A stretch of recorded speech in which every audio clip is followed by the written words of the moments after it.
এখানে ভুট্টার বহুত চাষ হয়, 3টে ভুট্টা দিচ্ছে $1। এখনো পর্যন্ত ভুট্টা নিইনি, এটা প্রথম নিচ্ছি।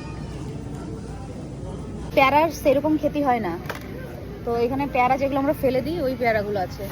কত করে যেন? $3 করে। এই পেয়ারা একদমই বেকার। এমনি সব কিছুই পাওয়া যায়, বাট পেয়ারাটা তো ভালো না। এরকম আমরা স্যামন মাছ নিয়ে নিচ্ছি এখানে। অনেক রকমের স্যামন, এক রকমের না, প্রচুর স্যামন আছে। দেখো কত বড় বড়। 21। কত বড় নেবো না, এটা হচ্ছে ওজন ওজন বেশি এটা। আচ্ছা আজকে কোনটা? এখানে অনেক রকমের দই পাওয়া যায়, কিন্তু তা নেই মানে হ্যাঁ শেষ নেই, মানে এত দই কিন্তু প্রচুর দাম। মানে আমরা যেগুলো খাই ওইটা তোমার $2 করে একটা, মানে একদিনে দুটো খেয়ে নেয়, আমি একটা খাই। কেন কি দইতে ভীষণ প্রোটিন, ভীষণ পরিমাণে। 20 গ্রাম না, এই দেখো এইগুলোতে 20 গ্রাম করে প্রোটিন।